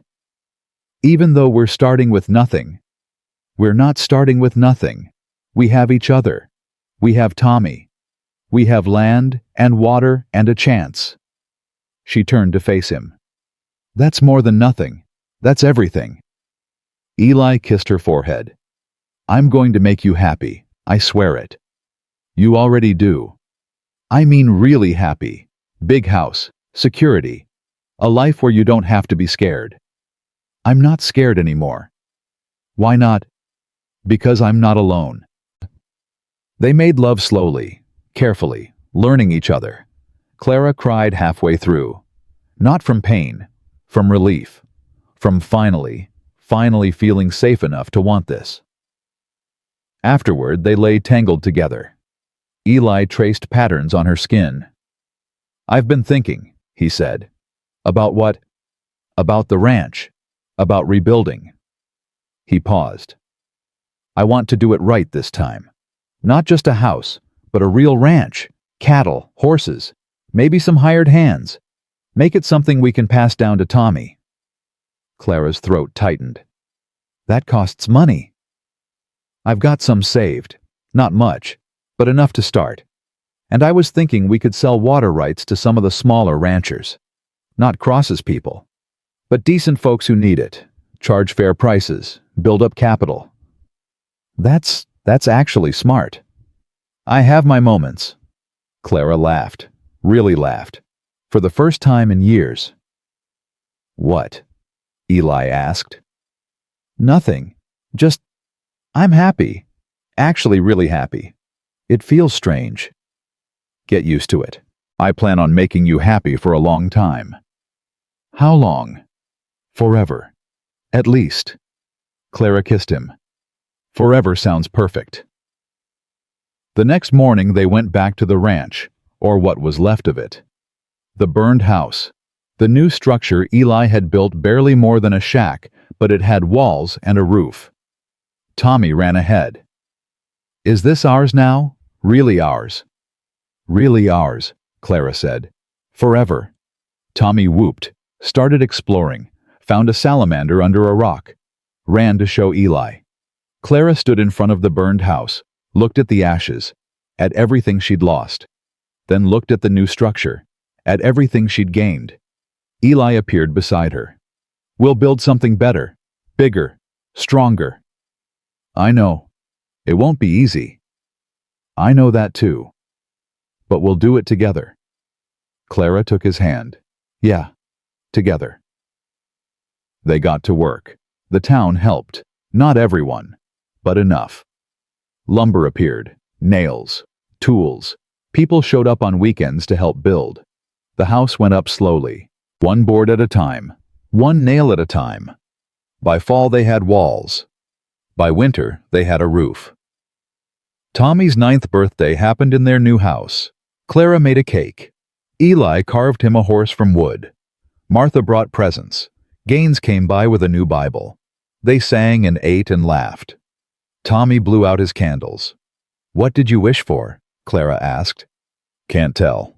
Won't come true." "You can tell us. We're family." Tommy looked at both of them. "I wished that we could stay like this forever. Happy. Together. All three of us." Clara's eyes filled. Eli pulled Tommy into a hug. "That's a good wish, son. Best wish I ever heard." That night, Clara and Eli sat on their new porch. The rocking chair had survived the fire. Eli had salvaged it, fixed it. It sat between them now. "We did it," Clara said. "Did what?" "Survived. Built something. Made a life." "Yeah, we did." "Think Cross is rotting in prison." Hope so. Think he'll ever get out? Not for a long time. And when he does, we'll deal with it. Clara nodded. Believed it. Believed they could handle anything now. Eli. Yeah. Thank you. For what? For staying. For fighting. For choosing us. Eli reached for her hand. Thank you for letting me. For trusting me. For giving me a reason to stop running. They sat in comfortable silence, watching the sunset, watching their son play in the yard, watching their future unfold. And for the first time in Clara's life, the future didn't look terrifying. It looked beautiful. Spring came hard that year. The kind of spring that flooded creeks and turned roads to mud and made everything impossible. Clara stood in the doorway, watching rain hammer their new roof. Testing it. So far, it held. "Mama, the garden's drowning," Tommy called from his bedroom window. "I know, baby. Nothing we can do about it." Eli came in from the barn, soaked through. Water dripped from his hat. "Lost 2 fence posts on the north side. Creek's rising fast." "How fast?" "Fast enough. If it jumps the banks, we'll lose the lower pasture." Clara's stomach nodded. They'd just planted that pasture. 3 weeks of work. If the water took it, "We can't stop a flood, Eli."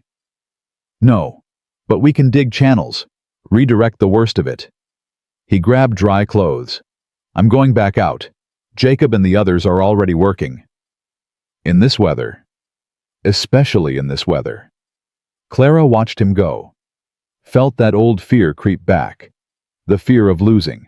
Of watching everything they'd built wash away. Tommy appeared at her elbow. "Can I help, Papa?" "No, too dangerous." "But I want to help." "I know. But sometimes helping means staying safe so the grown-ups don't have to worry." Tommy's face fell. He was 9 now. Old enough to understand. Old enough to hate being told no. "I'm not a baby anymore, Mama." "I know you're not." "Then why do you treat me like one?" The words stung. Because he was right. Clara had been holding on too tight, afraid of losing him the way she'd lost James. "You're right," she said. "You're not a baby. You're brave and strong and capable." She handed him his rain slicker. "Go help your father.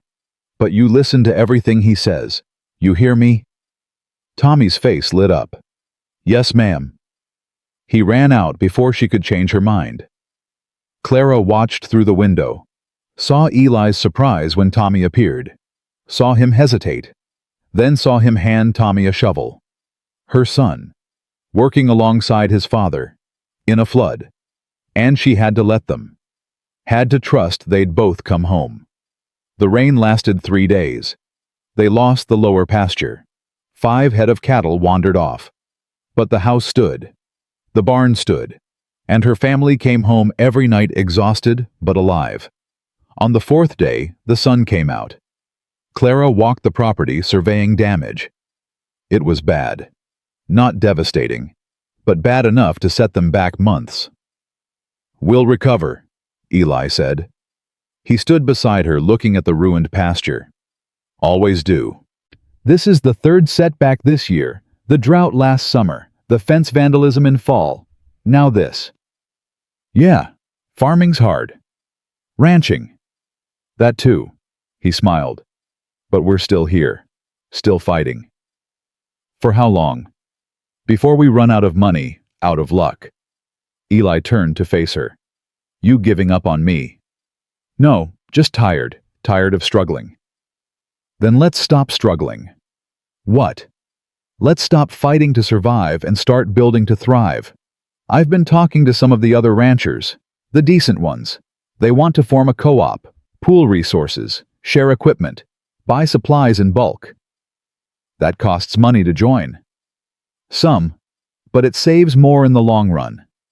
"And Clara, I think it's time we stopped being stubborn and started being smart."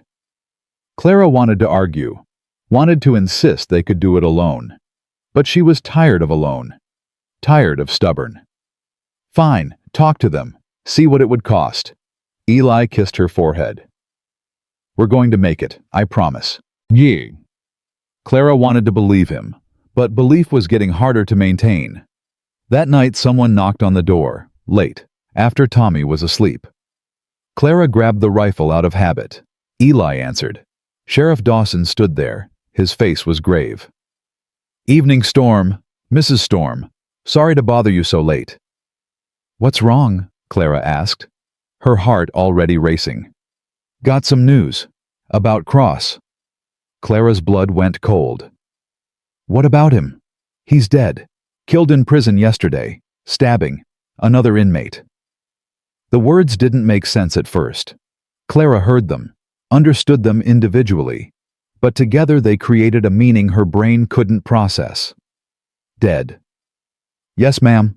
Thought you should know. Since he did what he did. Clara sat down hard. Dead. Cross was dead. The man who'd terrorized her, who'd tried to kill her family, who'd burned her house. Gone. How do you feel? Dawson asked. I don't know, Clara said honestly.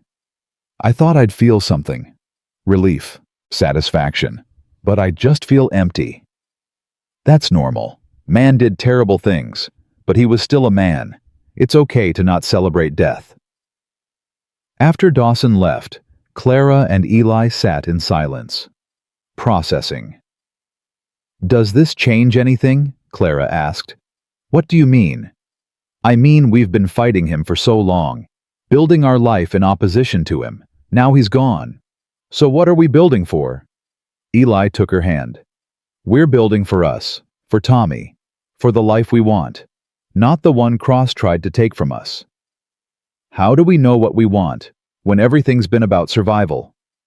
We figure it out, together, starting tomorrow. But tomorrow brought its own problems. Tommy came home from school with a black eye and bloody knuckles.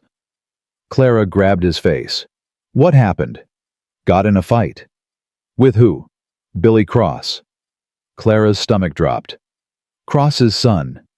Nephew. He said Papa was a... Tommy's voice broke. He said bad things. About Papa. About you. About us. So you hit him. Had to. He wouldn't stop. Eli appeared in the doorway, assessed the situation instantly. Let me see your hands, son.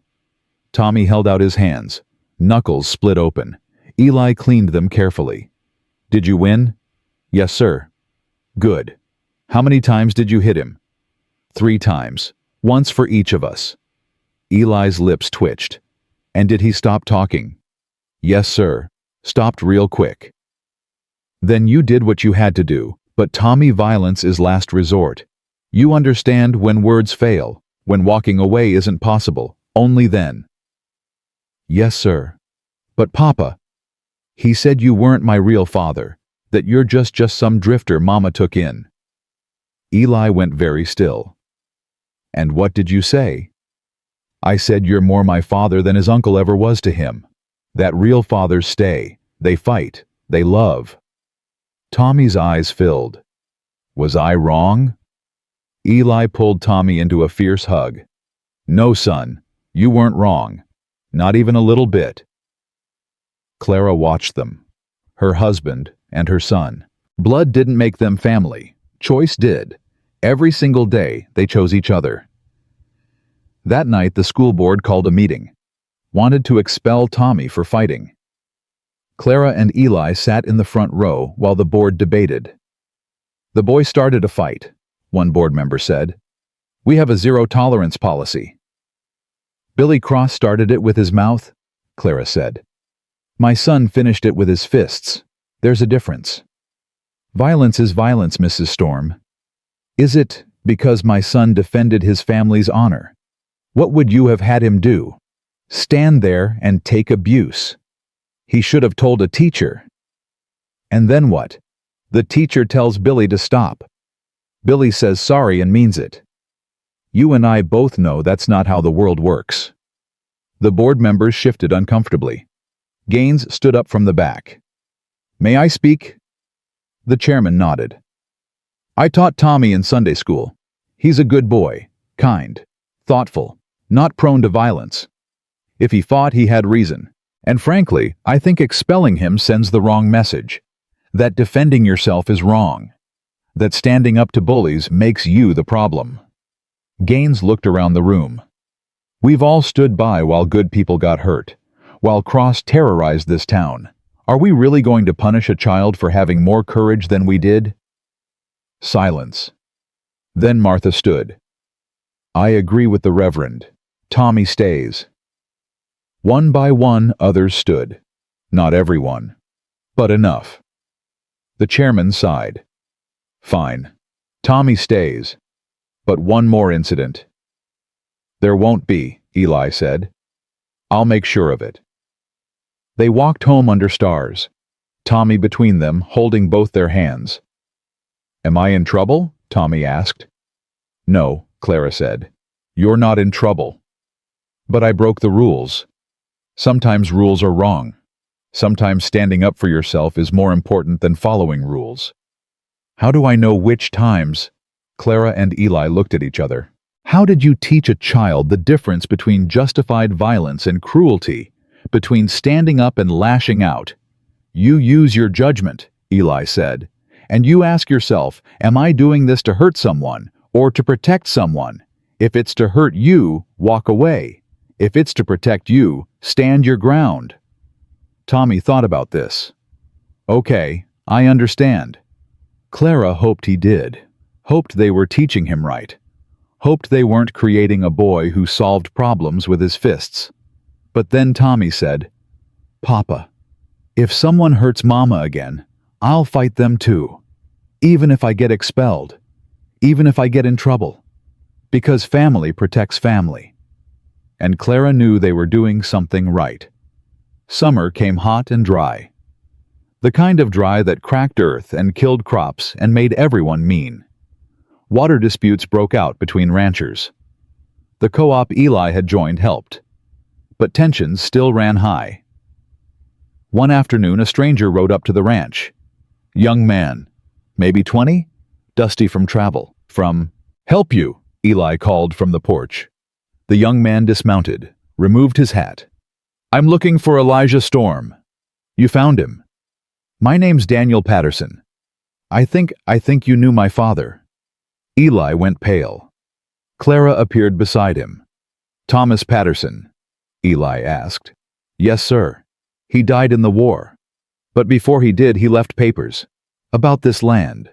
About a debt he owed you. Daniel looked around. This is that land, isn't it? It is. Then it's mine. By inheritance. My father owned it first. Clara's world tilted. The land they'd fought for, built on. The land Eli had legal deed to. Show me the papers. Eli said quietly. Daniel produced documents. Older than Eli's deed. Predating the transfer. Clara read them with growing horror. Thomas Patterson had owned this land, had tried to transfer it to Eli, but had died before the transfer was finalized. Which meant it should have gone to his heir, to Daniel, their land, their home, their entire life, built on a legal mistake. This can't be right, Clara said. We have a deed, signed, witnessed. By my grandmother, Daniel said, who didn't have legal authority to sell. The land was part of my father's estate. It should have gone through probate. It didn't. So what are you saying? Eli's voice was flat. Dangerous. I'm saying this land is legally mine, and I want it back. Clara felt the earth drop out from under her. Everything. They were losing everything. Again. Get off my property, she said. It's not your property. That's the point. I said get off. Now. Before I make you. Daniel backed toward his horse. I'll be back. With a lawyer and a judge. You can't shoot your way out of this one, Mrs. Storm. He rode away. Clara stood frozen, Eli beside her, both of them processing. We'll fight this, Eli said. We'll get a lawyer. Prove what? That your friend's son doesn't have a right to his father's land. Clara laughed bitterly. We can't win this, Eli. The law's on his side. Then we'll buy it from him. With what money we're barely scraping by as it is. We'll figure something out. Will we? Because I'm tired of figuring things out. Tired of fighting. Tired of losing everything over and over again. Clara. No, I can't do this anymore. I can't keep building just to watch it all fall apart. She walked away. Into the house. To their bedroom. Closed the door. Eli didn't follow. Knew better. Let her have space. Clara lay on the bed and stared at the ceiling. Thought about packing. About running. About taking Tommy and disappearing into the territories where no one could find them. But she was tired of running too. She was just tired. Tommy found her an hour later, climbed onto the bed beside her. Mama, Papa says we might lose the ranch. Maybe. Where will we go? I don't know, baby. Will Papa come with us? Clara turned to look at her son. Of course. Why would you think otherwise? Because people leave. When things get hard, they leave. Papa won't leave. He promised. Daddy promised too, and he left. That was different. Daddy didn't choose to leave. But he left anyway, and now we might lose our home anyway. So what's the difference? Clara had no answer, because Tommy was right. In the end, promises didn't matter. Death came. Loss came. Everything you loved could be taken in an instant. But then Tommy said, I don't want to leave. I like it here. I like our house. I like having a papa. I like being happy. And Clara realized something. They'd been happy.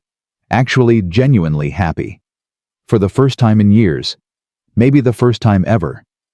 And she wasn't ready to give that up without a fight. She found Eli in the barn. He was packing. His saddlebags, his rifle, getting ready to leave. What are you doing? I'm going to find Daniel Patterson. I'm going to talk to him. Figure out what he wants. He wants the land. Then I'll buy it from him, beg if I have to. But I'm not letting him take this from us without trying everything.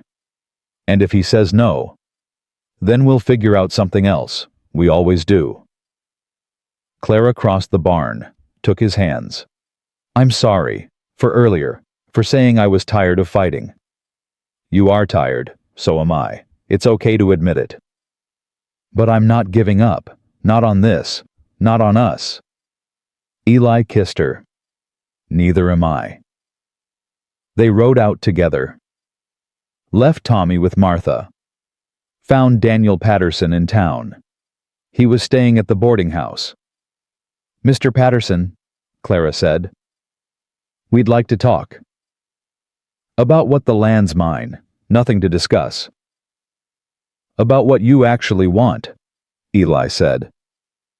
You rode 300 miles to claim land, but you don't look like a rancher. Don't talk like one. So what do you really want? Daniel shifted. That's none of your business. It is if you're taking my home. Daniel sighed. Sat down. Fine.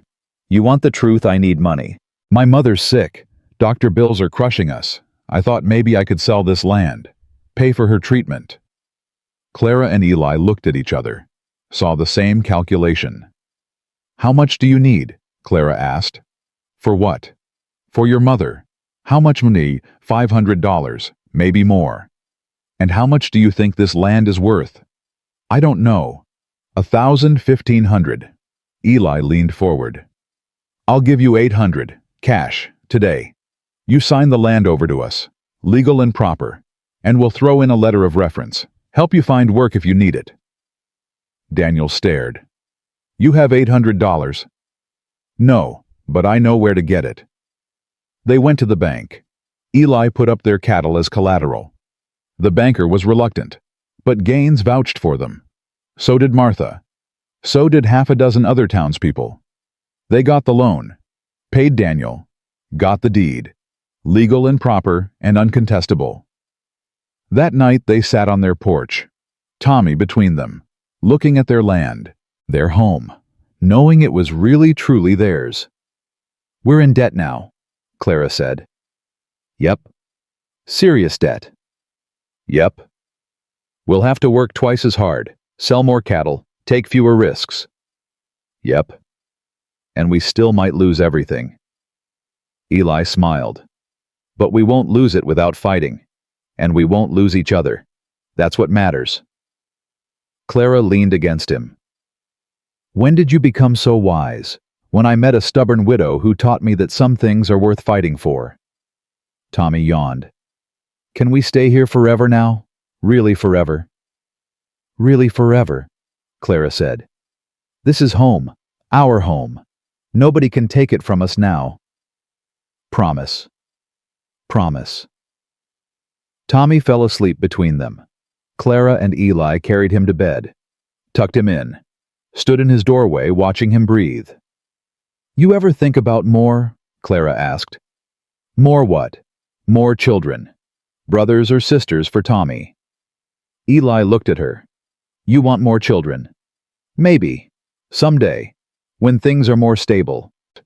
Clara, things are never going to be stable. That's not how life works. Then maybe we should have them anyway. Build our family while we can. Eli pulled her close. You sure? No. But I'm not sure about anything. I'm just choosing to hope anyway. That might be the bravest thing you've ever said. Clara laughed. Braver than facing down cross? Much braver. Hope's harder than violence. Costs more too. They made love that night with new urgency, new purpose, building more than a life now, building a legacy. 3 months later, Clara discovered she was pregnant. She told Eli while they were mending fence, just blurted it out. I'm having a baby. Eli dropped the hammer. What? I'm pregnant, about 3 months along. He stared at her, then whooped, actually whooped, picked her up and spun her. Careful, you'll hurt the baby. Sorry, sorry. He set her down gently, cupped her face. We're having a baby, an actual baby. That's generally what pregnant means. I'm going to be a father, again, a real father this time, from the beginning. You're already a real father. Tommy's your son. This one's just extra. Eli laughed, kissed her belly. I love you. Both of you. All 3 of you, including Tommy. My whole family. Tommy took the news with 9-year-old skepticism. A baby. Why? Because babies are blessings, Clara said. They cry a lot. Yes. And they smell. Sometimes. And I'll have to share my room. Eventually. Tommy considered this. Will the baby be a boy or a girl? We don't know yet. I want a brother, so I can teach him things. And if it's a sister, then I'll teach her things too. But I'd rather have a brother. He got his wish. Clara gave birth in February. A hard birth. Long, painful. But in the end, she held a squalling, red-faced boy who had Eli's nose and her stubborn chin. What should we name him? Eli asked. Clara looked at her husband, at the man who'd saved her, who'd given her a home, who'd given Tommy a father, who'd given her love when she'd forgotten how to accept it. James, she said, after Tommy's father, and Elijah as his middle name, after you. Eli's eyes filled. You don't have to. I want to. James would have wanted it, would have wanted Tommy's brother to carry his name. James Elijah Storm, Eli said. Tested it. That's a strong name, a good name. Tommy held his brother for the first time, awkward and careful and terrified he'd break him. He's so small, Tommy whispered. You were this small once, Clara said. Really? Really? I don't remember. No, but I do. And someday you'll help Jamie remember. You'll tell him stories about when he was little. Tommy looked at the baby, at his brother. I'll protect him, like Papa protects us. I know you will. That spring, the ranch turned profitable for the first time. They paid down their debt, bought more cattle, hired 2 ranch hands, built an addition onto the house. Tommy turned 10, started talking about becoming a rancher like his papa, started wearing his hat the same way, started walking with the same stride. Eli taught him to break horses, to read weather, to manage accounts. All the things a son should learn from his father.